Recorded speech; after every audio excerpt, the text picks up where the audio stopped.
Welcome, everybody. My name is Mina Jane. I'm the director of the Ashland Public Library in Massachusetts, and I am so excited to be here with Don Barclay, who's going to be talking about Vacations Can Be Murder. And it's a true crime lovers tour guide of New England. And when I first saw this book, I was floored. I was going to say, I love the concept. I love the fact that you made itineraries for going to ghostly places. So we are going to be talking a lot about all of that in just a second. Before we get started, I want to say thanks to the Friends of the Ashland Public Library for supporting all of our programs. You know, we couldn't do this fun stuff without them. And I'd like to thank Dawn for letting us share this program with other libraries because, of course, when libraries work together, we make magic. If you have questions for Dawn, please put them in the Q&A, which is a button at the bottom of your Zoom screen. I am going to leave the chat open for the entire hour so that you can talk with each other and you share your own ghost stories if you would like. You can buy signed books by Dawn from Aesop's Fable, our very favorite indie bookstore. And of course, I think signed books are gold, and they're really good gifts as well as we get into that season as well. So Dawn, like I said, is wrote this wonderful book. It's perfect for the true crime lover, a paranormal aficionado, all of that. She's a veteran travel trade reporter and served as a senior and contributing editor on lots of magazines that had to do with travel and things. But she was telling me about a book. Dawn, you were telling me about a book that I was really fascinated with about traveling differently. Can you tell us a little bit about that first? Sure. First of all, thank you so much for having me, and thanks to everybody who signed up and is all there in the Q&A area. I wrote a book called Traveling Different: Vacation Strategies for Parents of the Anxious, the Inflexible, and the Neurodiverse. And so it's been called the Autism Travel Bible. And it lists mostly about 75% strategies of how to travel anywhere by any means of transportation with your child, and maybe 25% are precise places that you can go, but they change all the time because new hotels and new tour companies are always being certified. And I interviewed about 100 people for that book who are certified autism travel professionals. So it's a type of travel agent who specializes in working with people who have children on the spectrum. And most of those were special needs parents themselves. Wow. Well, obviously there's a place for that and a need for that. And I love that you wrote that book because, you captured an important aspect of society. So, but let's get into Vacations Can Be Murder. First of all, Dawn, tell us a little bit more about you so that our audience knows where you're coming from. Sure. I grew up in travel. My parents owned one of the largest travel agencies in New York City, and I grew up working there. And so once I left there, I worked as a travel trade reporter for several years. And then I was a freelance writer and magazine writer. And then I kept doing it up until a couple of years ago. I was on the road. And at the same time, I was a realtor. So I do a lot of juggling. And I also write romantic, psychological, and domestic suspense novels. Mm-hmm. Right. And so what brought you to writing this kind of book, which is sort of like I said, true crime, what's happened in New England, the history of terrible crimes in New England as well. So like, what brought you from travel, realty, thrillers to this? Yeah, it's an interesting story. I was in Minneapolis a few years back for a convention called VoucherCon, which is the World Mystery Conference. Mm-hmm. And I was there promoting a different book. And I had come off of the success of Traveling Different, which had just won the Lowell Thomas Gold Award, which is like the Oscars of travel writing. So that was really great for me. And I was looking for another project. And I took a true crime tour of Minneapolis. And I started wondering, I wonder if anybody has written a book that lists all the true crime tours around the country. And that was the seed of the idea, because once I started researching that, I said, well, why don't I include all the books that were written? And why don't I include summaries of all the crimes in the state? And then why don't I throw in restaurants and hotels that either have a crime and justice connection or haunted. So then I threw in ghost tours, then I threw in jails, then I threw in where everybody's buried. And then Oh I my gosh. created itineraries to encompass all of that. And to top it off, I added victim resources. So if God forbid anything happens to you when you're in these states, you know where to turn. Right. I mean, like it's just the book you want to have in your hand if you're going to take a tour of New England and you want to know where are the jails and the hotels and the courthouses and paranormal activity and crime stories and ghost stories. It's Yeah. amazing. So let's start with what was the first story do you remember thinking that you had to have in this book? Well, I think first of all, I decided how I was going to break it up, and I decided I was going to do it by region because originally I thought this was going to be one book. And then when I started researching, I said, okay, three: East Coast, Midwest, and West Coast. And then when I actually started really researching, I was like, no, I can only do, you know, 5 or 6 states per book because there is so much crime. Um, so when I decided to do New England, of course, everybody thinks of Lizzie Borden and everybody thinks of the Salem witch trials. And I was shocked about how much what a rich crime history y'all have. Now, I went to boarding school in Connecticut and I went to college in Massachusetts. And I never knew about any of this. And I was sorry because if I had known, I would have really gone and visited a lot of these places at the time. Mm-hmm. Is that we will get into actual stories in a second, but I have to ask about this. Is like why? Why do we want to go to places where there was criminal activity or paranormal activity? What's up with us? Um, I can't speak about paranormal as much, except that I think people are always wondering if there are ghosts out there. This is a constant aspect of arguments between my husband and I. Mhm. Uh, but for true crime itself, I think there are two reasons, at least that I've come across, why people are interested. One is that it's very cathartic when we find out who did these crimes and then those people were punished in some way. I think it makes us feel like there's justice in the world. The second thing is uh, I want to say it's protects us because we're learning what to avoid. We're learning it as an object lesson about what to avoid. Mm-hmm. And what happens if the bad guy doesn't get caught? How does that affect us? Well, then I guess you have nightmares. I have nightmares. I've got some stories that have left me with nightmares. Mm-hmm. I find this comment by Amy really interesting in the chat about they got a lower price on their house because it had had a murder suicide in it, and I'm thinking Amityville horror. I would love to hear more about that, Amy, because I don't know if I would buy that house for the price. So again, let's talk about like you said that you found some story a lot of stories. Wait, let me say you told me that you're also writing, now you've written New England, and next year New York is coming out that area, and then after that, Maryland. Did you find or New England to be particularly full of crime? Some states, yes. I was surprised how much crime there was in Massachusetts. I think I was surprised about New Hampshire as well. Mm-hmm. Vermont and Maine were pretty quiet. I had to go back a lot in history, although Maine, we have Lewiston, unfortunately. Mm-hmm. Um, Connecticut didn't surprise me that because it's close enough to New York that, that you can have a lot of crime. Rhode Island, a Mm-hmm. lot of mob activity, which I didn't know a lot about a lot of this. To me, I was learning as I was writing, which is probably why I found it so interesting because I've always been interested in history, but I haven't really delved into criminal history before. Mm-hmm. I did want to go back to something, I guess, was Amy who was talking about stigmatized houses. You think that they would go for, they don't always go for less. In some places they go for more.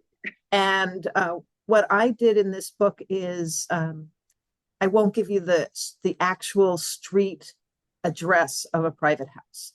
I'll tell you if it's on the 1 to 100 block of Main Street or whatever, but I won't give you the exact street number because the people who are living there might not know that something horrible happened there. And also, I don't want people standing outside gawking. So if you want to gawk at the whole street, that's fine. If it's a business or if it is a hospital or something like that, I give you the address. If it's an apartment building, I give you the whole address. So like Boston Strangler was great for me because it's great for me, not so great for the victims. But I had all the addresses of all the apartment buildings. A lot of times, I mean, the heart of the book is finding the addresses, and would take a lot of work. I might have to go through 10 or 12 newspaper articles or contact a historical society, or I have, as a realtor, some software that other people don't have that would give me addresses from way, way back. Mhm. So I was able to do some of my own investigation. Yeah, but I'm not giving you the exact street number of private houses. Did was it scary for you? Like, did you get? We talked about this a little bit before we started. Is that we're both very like paranoid about making sure our doors are locked and our garage doors are closed and all that. Did it make you more scared about, what could possibly happen? Well, I just took a road trip to New Orleans. And I've got to tell you, we stopped at a lot of truck stops. And I kept remembering this one story of this woman who was in a Burger King bathroom and somebody came in and chopped her to pieces. And that was something I wouldn't have thought about if I hadn't been, researching this book. I would not have known about it. So I'm giving you fair warning before you read it. That's right. A little disclaimer: if you're a chicken like me, then it might be difficult. But so let's go back to Massachusetts. I know you mentioned the Lizzie Borden, the Boston Strangler, the Salem witch trials. But was there any particular story in Massachusetts that you thought that's crazy? Yeah, there is one, especially that, I would pick my stories based on the fact that they had to have a number of places you could visit, Mhm. because the whole point is this is a travel guide. So, and they had to interest me. I mean, when you got to New York, if you didn't kill 5 people, you weren't in the book. I had to make some hard choices because there was so much crime. Um, but if there was something really, really interesting about a crime, even if it didn't involve a lot of murders, I included it. And one of them is a story out of Brookline, where there was this hairdressing student named John Salvi III. Some of your listeners might know him. And he was, something triggered him. I think his teacher told him he wasn't ready to cut hair. He was also like a fascist, and he was very anti-abortion.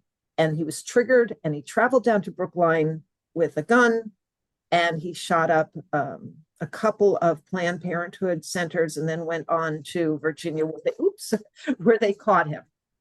And that's not the interesting part. The interesting part is that in the first Planned Parenthood, he chased people out, shooting after them. And there was a woman named Deborah Gaines who wasn't shot, but she was so traumatized by this that she was intending to have an abortion, and she decided not to. And then when she brought the child to term, she sued Planned Parenthood for wrongful life. And they settled out of court because she felt they should have had better protection. Wow. So that was a story that I could not just leave there. I Hmm. that also, pretty much, if you have cannibalism, you got in. If you ate anybody, you're in the book. Okay, so was there Not any in, count in? no, for New York. I have two in New York. Okay, In as I mentioned to everybody, Dawn does have two more books coming out. One about New York next in January, and then Mid-Atlantic is in January, and it has New York, New Jersey, and Pennsylvania. I wanted to include other states too, but there was so much just in New York that I had to leave out other states, and I had to cut out everything other than Albany down to Long Island.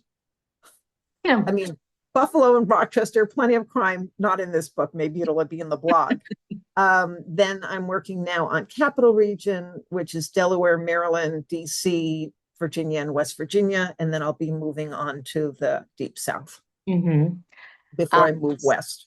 yeah. So I was going to say that I know that the New York crimes are sort of more, like more top level of your brain, but I wanted to talk a little bit about the mobsters because Boston is sort of really known for the mob. I mean, like Whitey Bulger, Yes. stories like that. So did mobsters? Do they play much of a role in Vacations Can Be Murder? Not as I do have Whitey Bulger discussed, but there was more in Connecticut, especially New Haven, and also Rhode Island. A Hmm. lot of mobster activity in Rhode Island. Mm-hmm. Providence area. And do you remember any specific, or like not specific, but like, stories that stayed with you about mobster behavior? Just that people tended to get shot when they didn't expect to and hidden in places that you had to excavate behind buildings to dig up bodies, and yeah, or you were stuffed into a trunk of a car. A lot of that. Mm-hmm. And Whitey Bulger did get arrested. Right? Everybody, he did get arrested, but I'm not sure if it was for his mob behavior. I think it was more for money laundering or something. He was on the missing person, not missing, most wanted list, I think, for 16 years before they finally caught up with him. Yeah. So did a lot of the mobsters in your book kind of not get caught because it's hard to pin them? No, most of them were listed because they got shot dead, like going into restaurants, being at the barber shop, uh, Mm-hmm. pushing a table down to protect their family and then getting shot in the street. Mm-hmm. Uh, if they didn't get killed, they're not in the book because I'm taking you to where the murders happened. Although Oh, yes. I do have robberies. Got Isabella Gardner Museum. I have the Brinks job, Sanko and Vanzetti, and Mm-hmm. the company. Can you Um, remind us what happened at the Brinks job? It was it was a bank robbery, right? yes, it was. And if you want me to read from that, I can, but I'm not going to know specifics. Hold on just a second and I'll take you to it. Dawn has her Uh, book open in front of her and she's going to read passages for us. It's going to be great. So, yeah, and okay. well, oh, go ahead. All right. Itinerary, 1 second. I'm going to bring you to the actual thing. Okay. Da, da, da, da. On January 17th, 1950, in Boston's North End, a group of 11 thieves led by Anthony, quote, Fats Pino, almost pulled off the perfect robbery of the security firm Brinks Incorporated, making off with nearly $3 million in cash and securities, the largest heist of its time. And then I talk about Isabella Stewart Gardner Museum because I only have small blurbs. A blurb might be anywhere from 50 to 200 words, but I list a bunch of books you can buy to read more because I'm limited in space. I was restricted to 75,000 words, 80,000 words for the book. They wanted it to be something that you could carry. And even so, this book is like 435 pages. It's my thickest book. How many little blurbs do you have in there? I didn't count them, but I would guess I probably have about 50 per state, and I have 6 states. Man. So there's a lot, and there's a lot. People say that it incorporates a lot of the crimes they knew of, but then I go back anywhere to the 1600s. I had a wide, survey of crime up to the present. Mm-hmm. Do you remember what was the oldest crime that you wrote about? I think it was probably in Plymouth with the first person who was convicted of murder in the colonies. And now you're going to want to know who that is. I I'm going do. to have to look it up. I'm so sorry that I haven't memorized all this. I was telling you before that if you ask me specifics, I have to look them up. Not It's a just too problem. much for my old brain. Okay. Plymouth. Englishman John Billington was one of the signers of the Mayflower Compact and an ancestor of both Richard Gere and U.S. President James Garfield. He arrived in Plymouth in 1620, having taken the trip aboard the Mayflower to escape creditors in England. Billington was a known troublemaker, and in September of 1630, after a heated argument over hunting rights, he fatally shot fellow columnist John Newscomen. He was convicted of murder and hanged, making him the first citizen of Plymouth to be convicted of murder and also the first to be hanged for any crime in New England. Hmm. Wow. That was not, it couldn't have been that much that far from when they actually landed in in the country. Yeah. Well, he So was a troublemaker. He wasn't taking a long time. that's right. Um, and let's see. We're seeing some information. Does the book also include houses known to have ghosts? I believe that it No, does. No? It does not, because the main idea of the book is true crime. I included haunted restaurants and hotels because my feeling was if a spirit is around, it probably was not at rest and perhaps there was murder involved. So Hmm. I have that and I have ghost tours, but I do not include haunted places because then the book would have taken a whole different and a whole different route, and it also would not have fit into 80,000 words. There Hmm. are books like that available. Hmm. So there is actually Stone's Tavern is near the Ashland Library, and it's purported to be haunted by a little girl who got hit by the train, and or something like that. Uh, Correct me if I'm wrong, Nikki. But is Ashland in your book at all? Do you know? I don't think it is. And I say in my introduction that I'm sure I've left out your favorite hotel, restaurant, or serial killer. Oh, yeah, Stone's Public House in Ashland. It is there. The spirit of 11-year-old Mary Smith, killed in 1863 by a train that passed the property, is said to haunt the restaurant. So I have the address, and it is part of, it's probably part of an itinerary. Hmm. If someplace did not fit into a general itinerary, because creating the itineraries was a big deal. I'm sitting there with maps and figuring out the right direction so you're not backtracking. And if it really was an outlier, I would put at the bottom, this tour does not include X. So people could add it if they wanted to. Hmm. Did you find that the different states had a different flavor of like not just crime, but like the hauntings and the stories like that? Because Massachusetts seems very different for some reason from other states because of the Salem witch trials. Massachusetts was very eclectic in the types of crimes because there was so much. You had Ponzi, which was actually one of my favorite stories. I was really interested in the dedication of Charles Ponzi because even when after he got out of jail, before he was convicted again, he went down to Florida and he was selling swampland. I mean, this is a man who was really dedicated to his craft. So I found his story really interesting. Um, in Vermont, I found a lot of cold cases. It was hard to come up with a lot of murders. In New Hampshire was a lot of older events. Connecticut was also a big mix, um, and some grisly things. And like I said, Rhode Island had more of a mobster feel to it, although it did have, a major serial killer. So, and I can read information. But you know what? You also had in Connecticut, you had Amy Archer Gilligan, and Arsenic and Old Lace is based on her story. Can you read her blurb? Yeah, yeah, I can. I'm taking it right out of the book. All of these murders pale in comparison to the crimes of Amy Archer Gilligan.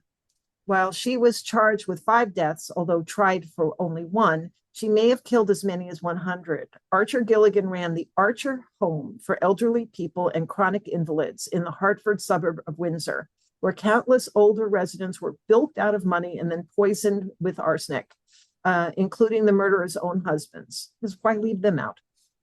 Other locations tied to Archer Gilligan include Newington, where she and her first husband, James Archer, lived with John Seymour until he died. Hold on just a second. And then they transformed the home into Sister Amy's nursing home for the elderly. In 1917, she was convicted of the murder of Franklin Andrew and sentenced to death by hanging, but she appealed. During a second trial in 1919, she pleaded insanity and was convicted of second-degree murder, earning her a life sentence. In 1924, she was transferred to the Connecticut General Hospital for the insane in Middletown, where she remained until her death in 1962. The play Arsenic and Old Lace was loosely based on her story. And I don't have the exact addresses in these blurbs, but they're all in the back in the itineraries. Hmm. Otherwise, I would have been repeating myself and wasting space. Hmm. Cindy tells a story. I grew up in Beverly, Mass, and had two friends murdered. My four-year-old friend David Wright murdered by David Scott Harvey, my babysitter neighbor, and Amy Carnival, 14-year-old, killed by her boyfriend Jamie Fuller. Do those names sound familiar to you? No, No. no, Okay. because I mean, I couldn't include every murder. Like I said, Hmm. a lot of times it was murders that were pretty well known. Hmm. Yeah, no, that makes sense. Um, I'm curious about in learning about all these crimes. Did you see a progression of detecting as well, like detective work to find the killers? Like, I mean, DNA must have been a huge thing when that that came out. I wasn't doing it chronologically. I was Hmm. doing it by city. Hmm. So at first, I go in, I divide everything up by city, and that's true for every single part. And then I bring it together geographically. But it's alphabetical. The cities are alphabetical. So no, I mean, yes, as time went on, you would find people. I think I have the guy who uh, figured out fingerprinting. He's not in this book, though. I think he's in the New York book. Hmm. So I had that. And yes, I mean, people would get caught with DNA more. There were more people who did not get caught a longer time ago. Hmm. But it's not that kind of analysis. It is a travel guide.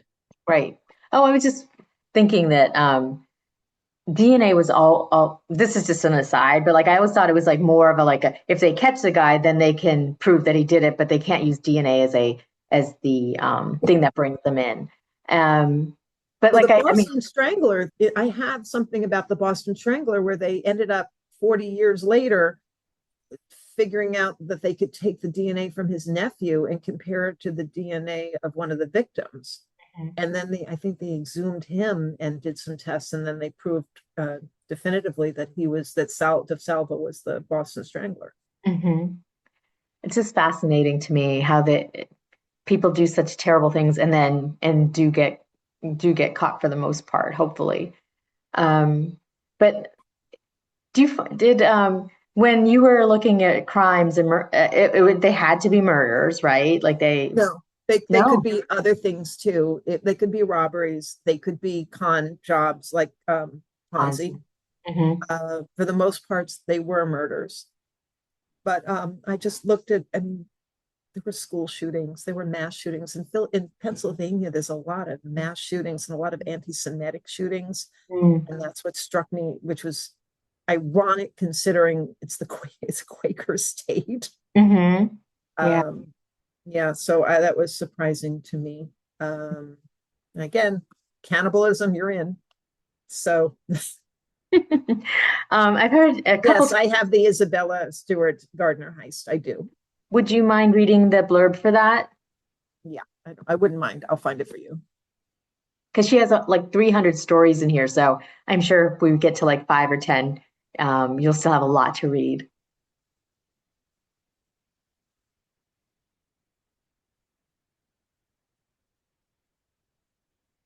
Go into that much depth about it. One of the largest, biggest art heists occurred at the Isabella Gardner Stewart Gardner Museum at 25 Evans Way. In 1990, the Isabella Stewart Gardner Museum fell victim to one of the most notorious art heists in history when two men disguised as police officers made off with 13 prized paintings valued at up to $500 million, including those by Vermeer, Rembrandt, Manet, and Degas. The perpetrators have never been identified, and a $10 million reward remains in effect for information leading to the safe return of the stolen artwork. Hmm. Yeah, I'm always just shocked that they're still out there. We actually had a speaker talk about it, and they've never gotten close. They have some ideas, but they don't know. I think we talked about this a little bit before. Has there been cannibalism in Massachusetts, if not in New England? Not that I came across. It was in New York, it was in Poughkeepsie, and it was in Manhattan and Mhm. Westchester. Mhm. Can you tell us a little bit about that in New York? You don't I have to can, read it. no, I can't read it because I don't have that book up, but I can tell you that Albert Fish was just a charmer. He was a widower, I believe, with 6 children, and he would prey upon people who were advertising for work wanted. And I'm not going to remember exact names of people, so forgive me. But he went to this house in the village, this apartment house, and there were these two boys who wanted to come to work for him, and he was going to take them and kill them.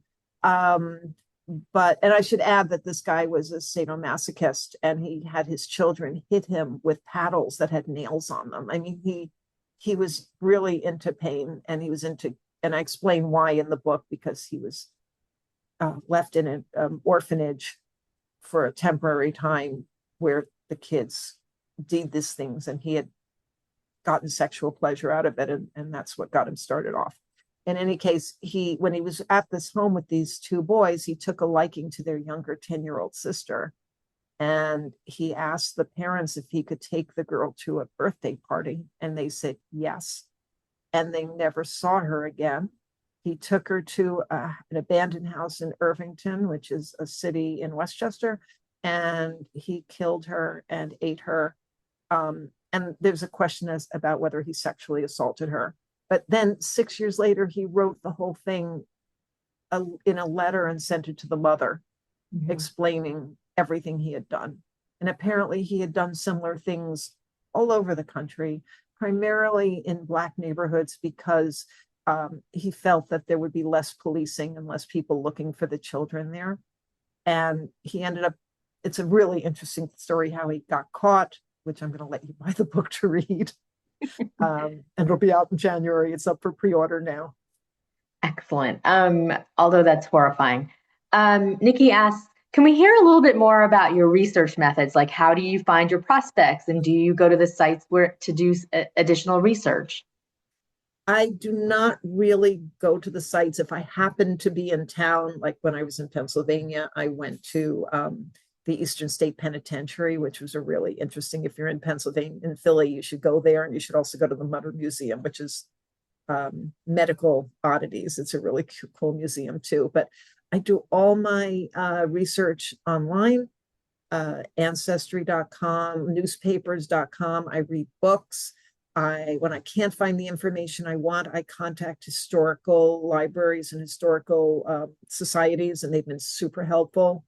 I've read court papers and case studies, in the cases of different criminals, mostly to find out where the things happened and also to make sure everything's accurate. And then just the fact check takes a month, because I go through the book and I make sure I put all the bibliography aside, and then I have to find the information again. I make myself find it again in another place so that I can ensure it's accurate. And I call the places if I have to, like all the hotels. And there were some hotels that are not in the book because the people did not want to be remembered that way. They did not, which is crazy, because this is not your average ordinary travel guide that a regular person would buy. It's specifically for people who want to go to see haunted restaurants and hotels or criminal attached. And they're losing out on those people because they didn't want to be in the book. But I was going to absolutely respect. I don't want to get sued. And people do have. We were talking about that house that Amy, bought that had this murder suicide, and somebody said later, "Oh, I don't know if I could buy a house like that." So we all have our things, I guess. Tammy asks, "Is there an average length to the itineraries? Are there pricing guides for the public locations? What kind of how does the itinerary look?" Do you want me to read you a segment of the itinerary so you can get a sense of it? Yeah, that would be great. I'll grab something in Massachusetts, but bear with me just a second. A small part, because I do try to incorporate everything into it. Just give me a second.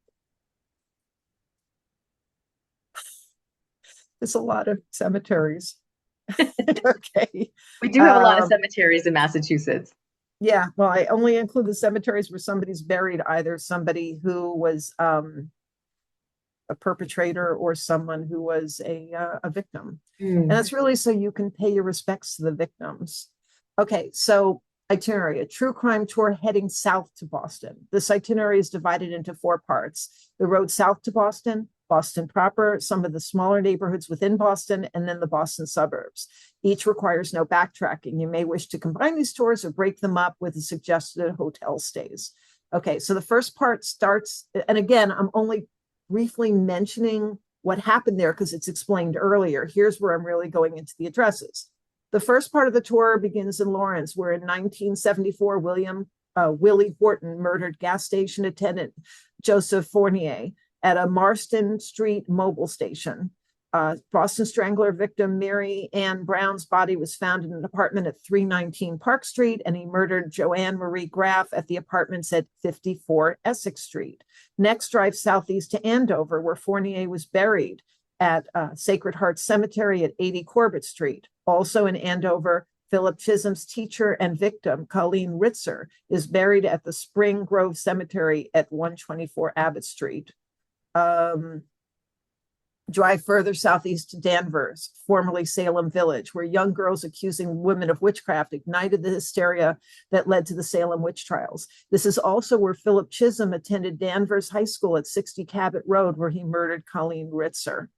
Further southeast, you'll reach Salem, where they held the witch trials. You can visit the Salem Witch Trials Memorial at 24 Liberty Street. The Witch Dungeon Museum is located at 16 Lynn Street, and the Salem Wax Museum and the Salem Witch Village is at 288 Derby Street.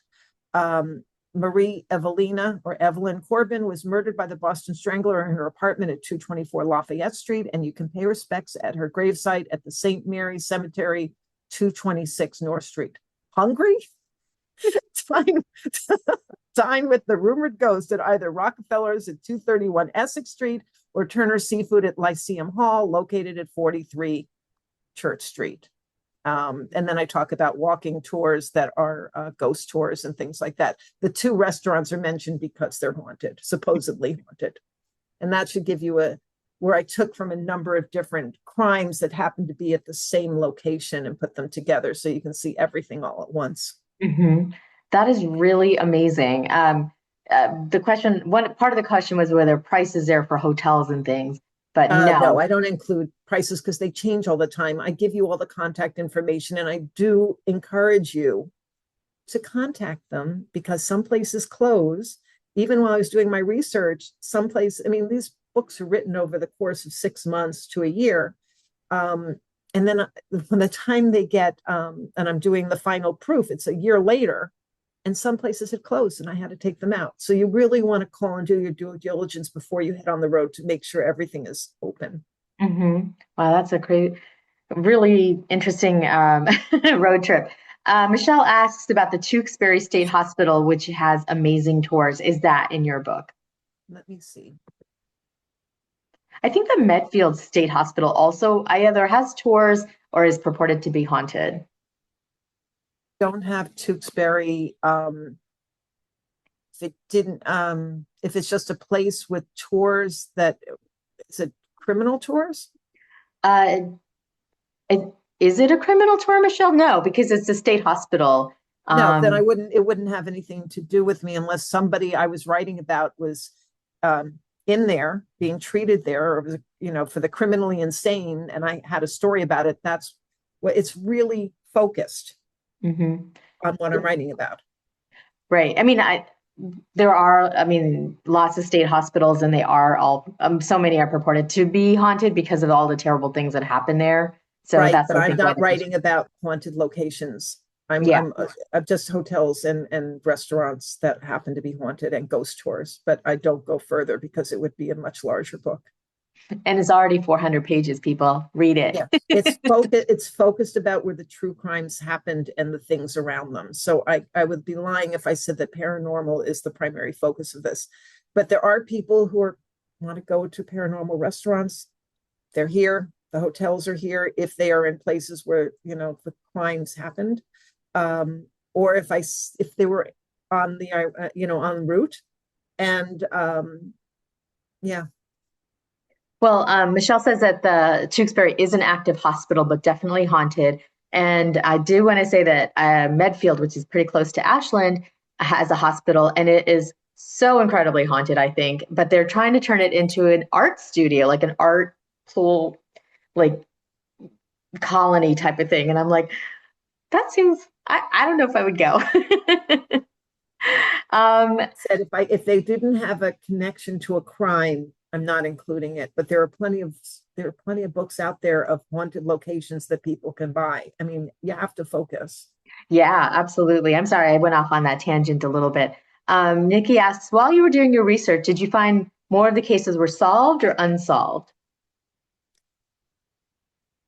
more of them were solved that I included, because if I had enough solved cases, I wasn't going to cold cases. I think there were just so many cold cases in Vermont because I didn't have a lot of solved ones. Hmm. Yeah. And for the haunted, like the hotels and things like that, is the girl in at the Stones Tavern was hit by a train. She was not murdered. But if you had paranormal activity, was it because they were generally murdered? I didn't know.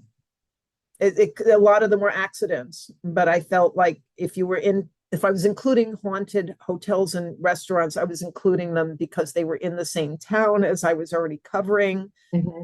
Or I looked under haunted hotels and restaurants in Massachusetts, for example, and I would include them. Hmm. And no matter why they were haunted, but I'm not saying that every single one is in there. Hmm. I did the best I could, people. I'm You did only amazing. human. Um, so what did you find a particular era to be more violent or more prone to murder and crime? I actually wanted to go back and say that a lot of places closed after COVID. There Yeah. were a lot of haunted restaurants and hotels that were no more. Did Mm. I find an error? I wasn't really looking at it for that.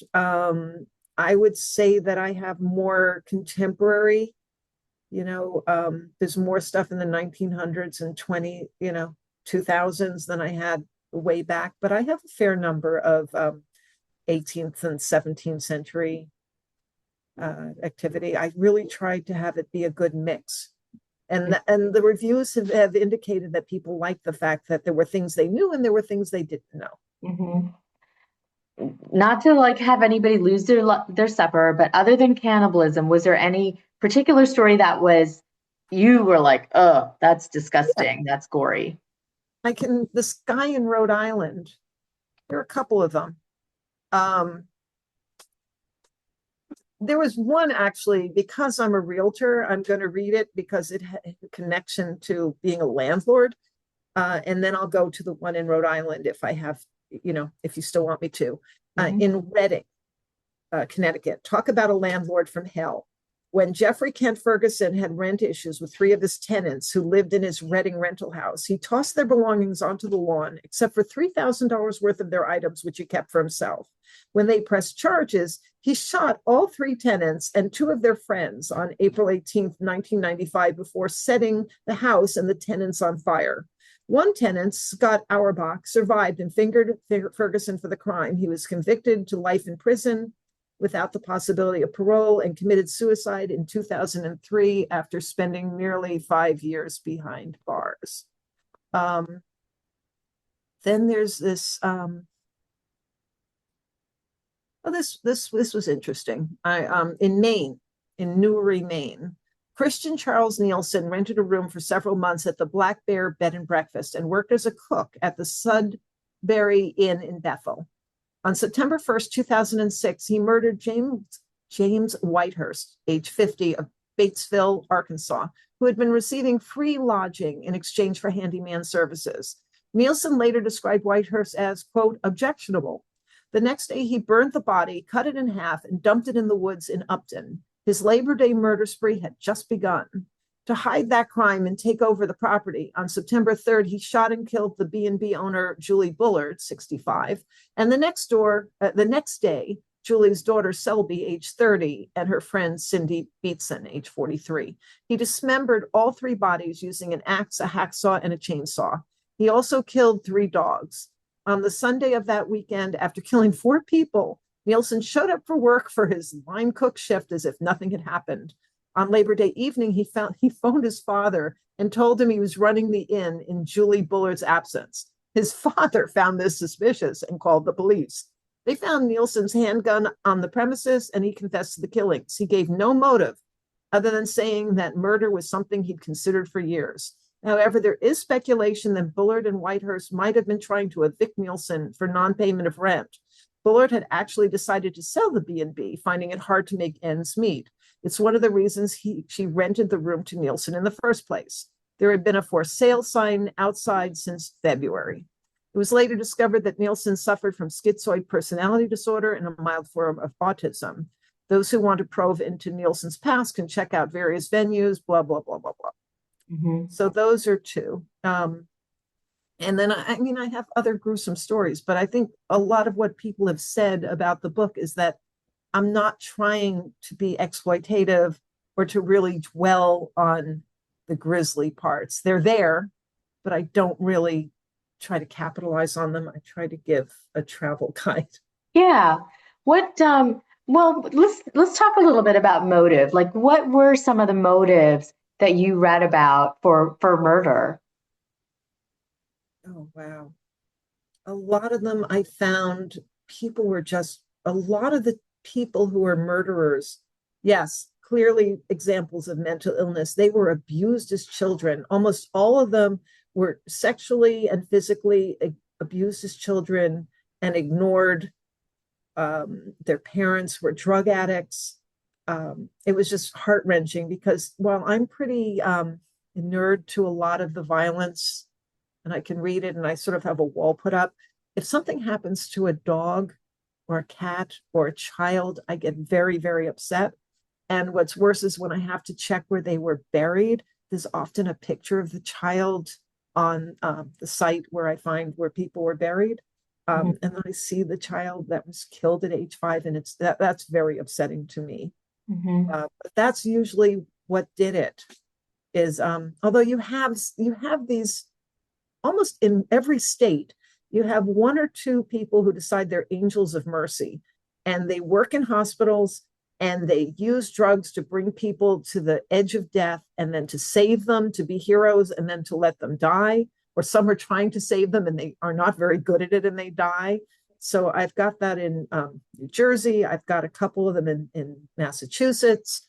There's usually always at least one angel of death. And I Mm-hmm. think Catherine Ramsland, who, if your listeners are fans of true crime, she blurbed this book for me, and she's a friend. I like to call her a friend. I see her at conferences all the time. She has a whole book about angels of mercy. I Mm-hmm. mean, she's written 73 books, and she won the Anthony this year for the Serial Killer's Apprentice. So I was there in the audience clapping. Yeah, I've done a couple of programs with Catherine, and Yeah, she told me she never has nightmares about the stories she hears. stronger woman than I am. But then again, when she was like 19, she motorcycled across the country. She's writing her memoir now, and she is a much stronger person than I am. She is a fascinating person. Definitely. Maybe I'll send the links to her videos to everybody because she was really wow. She's interviewed some of the most horrific serial killers in the Oh country. yeah, yeah. She is just a fascinating. I'm so excited that I've met her. I'm an author groupie at heart. I go to these conferences and I'm like, I'm hugging Sean Cosby because I think he's an amazing author. There are so many authors that I just love. That's S.A. Cosby, who is a Yes, horror writer and very, very popular. Um, Blacktop Wasteland. Read it. It's great. well, it's funny we're talking about horror writers because like a lot that is fiction, but you've pulled all these like true stories. You can't make this stuff up. Sean is more of Southern noir. I don't think of him as horror. I mean, there's a lot of violence, but I don't think of him as horror. Yeah, I did pull a lot of horrific things together.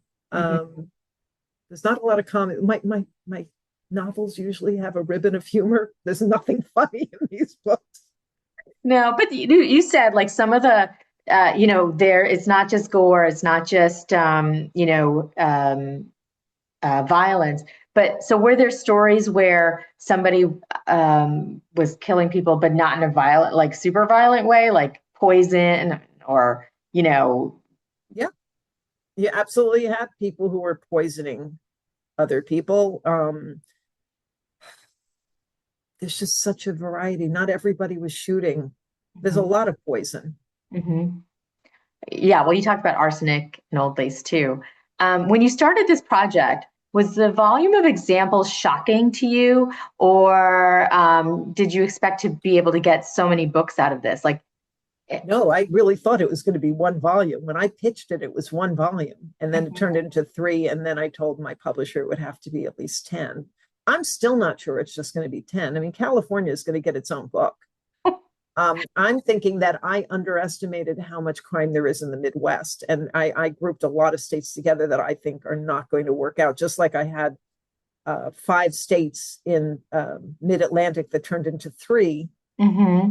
I think that's going to happen too, but I won't know until I start writing it. And then I Mm-hmm. have to start limiting. And like I said, if there's a lot of crime, I have to really pick and choose what I'm going to include. And it has to be where you can go and see the places. Preferably, it's something where there's like a car chase where I can take you through you can follow it, or there's just a lot of different crimes that you can visit. Because again, at the heart of it are the itineraries and that it's a travel book.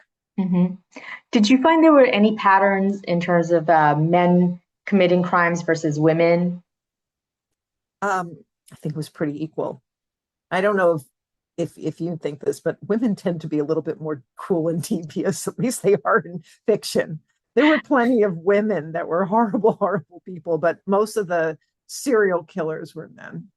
I just wrote something really interesting for Delaware, where there was a woman um, who used to go during right after the slaves were let go. She would go and grab um, Black people in Delaware and send them down to plantations in the South. She would kidnap them and she would send them back into slavery. Mhm. So there was a whole story about this woman that Wow. you'll have to buy that book because I can't tell you. I don't remember. That should be out sometime in June or July next year. Hmm. And I wanted to talk about something you said earlier before we started that you have 7 books coming out next year. Um, Hopefully, yes, as long as the publisher does what they're supposed to do. But mhm. a lot of those are crime fiction anthologies because I do some work for Down and Out Books. I do some editing for their authors, and I also put together crime fiction anthologies. So the first one that I did on my own came out a couple of weeks ago, and it is called Better Off Dead, crime fiction inspired by the songs of Elton John and Bernie Taupin. So it's got 17 stories written by some terrific authors, and that takes you all the way from the first Elton John album all the way through Goodbye Yellow Brick Road. The second volume was going to be due out December 8th. The publisher has pushed it back. I don't know when it's coming out. There will be 3 books hopefully coming out next year called You Got Trouble, crime fiction inspired by Broadway show tunes. And I'm working on one now, doing second draft edits for one crime fiction. It's called Moral Corruption, crime fiction inspired by the morals of Aesop's fables. Hmm. So in that case, they take a moral, but in the other cases, they take the song title and they create a story that's totally different from the song. And I pick the best ones, edit them, and bring them to you, the reader. And I also had a thriller come out in January. I write as DM Barr, and the story was called Deadly When Disturbed. It's sort of an updated modern take on single white female. One of the most scary movies I saw back in the day. Yeah. Was that not Jane Fonda? No, it was Bridget Fonda, Bridget. Bridget and Fonda. Jason Lee. Yes. Yeah. Yeah. Very, very scary. Yeah. This is Um, with older, not teenagers or young adults, a middle-aged woman at 40s. I guess that's not mhm. middle-aged anymore. Now that I'm older, that seems young to me. Um, yeah, Well, it's so we it's have a lot to look forward for from you, but I do want to like we have about 5 or 6 more minutes. I do want to kind of end with like what was the just a quick like what was your favorite story to tell out of this book? well, I like telling the Deborah Gaines story because it's so different with the wrongful life. I talk about the Albert Fish story a lot, just because he was so. What's interesting is this is really terrible, but when he was electrocuted, I said that he liked to be pounded with paddles that had nails in them by Mhm. his children. He also stuck needles in his scrotum. So when they electrocuted him, it took extra long because I guess the metal was absorbing some of the electricity. I mean, that Wow. was a little exploitative to include, but I found it fascinating that anybody would do that. It's so hard to say those are my favorite because that makes me sound like I'm insane. But I started writing this alphabetically, actually. Originally, I wrote Alabama first, and I did have a serial killer named Nanny Goss, I think is her name, who was this grandmother. They called her the giggling grandmother because she so gleefully killed like 13 of her family members, including, I think, husbands, children, sisters. She was definitely my favorite. Mhm. Nanny Doss. I think that's her name. It's Okay. been a while. Um, wow. Were there any stories that you were really surprised by? I was a little surprised at the cannibalism. And it Mhm. turns out that the one in Poughkeepsie, somebody that I speak with sometimes, Jody Millman, who has written some terrific books where she turns the true crime into fiction, and you should look for her books. She is a lawyer, and she said that I'm not going to remember his name other than it was Albert. Albert uh, starts with an F. I apologize. Anyway, he used to hang out on the steps of where she worked, and he also taught science. I think he was her science teacher. He ended up eating one of his students. So, or eating Mhm. a student. And were there any stories that you thought were good cautionary tales? And we were talking about the Boston Strangler and how he would go to people's door and be like, I work here. I'm like a maintenance person. Nothing you can do about that. Like that's something that we would probably let somebody in an apartment building. But other, Um, yeah, I've got some realtors who get killed because, and I actually write about this in my fiction books too, because they go to houses, empty houses, and meet men who end up killing them. Mhm. So always, check before you go into an empty house that the person get an ID. Don't do stupid things where you get into cars with strangers. I do want to answer a question that somebody just asked about why I use a pseudonym for certain books. Okay, so I'm a realtor, and my first book was about a realtor who did very naughty things in empty houses, Oh, including bondage bingo and things like that. Um, and she ends up getting framed for a murder, and she has to help investigate to clear her name. And because I didn't want my clients to think that I did naughty things in empty houses, I used a pseudonym. I also had children that were still in high school, and I didn't want to write somewhat kinky books and have my kids be made fun of for it. Although it turns out now that his friends are like, "Oh, you wrote some erotica. That's cool." And he hates that. But most of my books are not. The early ones were kind of kinky, but they were also psychological thrillers. So, but hmm, the later ones have no sex in them. just a lot of crime. Yeah. Hmm. What was And this? these, go ahead. What was the scariest story that you read about in New England or wrote about? Um, this guy in Rhode Island. Um, I can go to that. It's really frightening. I ended up buying the book on it. James Mitchell DeBardeleben. He was a kidnapper, a rapist, a torturer, a counterfeiter, and a suspected serial killer. And an FBI profiler described him as the best documented sexual sadist since the Marquis de Sade. And I'm going to leave it at that because I know your time is limited. But Hmm. he was probably one of the most frightening. Okay, so on the last minute, did any of the stories give you a good giggle? I like the woman who was who was really joyful about killing her family.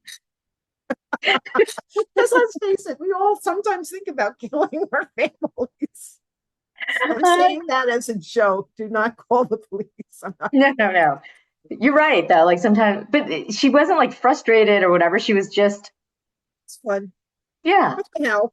I mean, I look at things that are ironic. Yeah, just husband sometimes. Sometimes Exactly. it's funny. You guys are My hilarious. husband is scared all the time. That's right, especially like after retirement. All right. Well, thank you, Dawn. This has been so funny. That last one was funny, but like the just fascinating. And I really, really hope everybody can. If you're interested in visiting these places, please pick up this book because you're going to have a road trip to end all road trips. If you're interested, write to me. I'm at Dawn Barclay author at Gmail. I'm happy to answer your questions. And you can join I've got a newsletter that is at substack.com/bar sinister, and that's with 2 R's. And you're welcome. If you go to dmbar.com, you'll get links to all of that.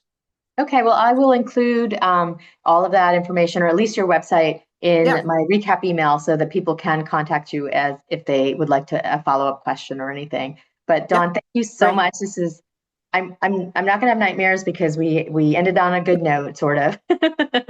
But I do appreciate you doing this and just doing this work so we don't have to. We can just follow in your footsteps. My pleasure. I hope everybody has safe travels. All right, well, have a good night, everybody. Thank you for your wonderful questions. Thank you.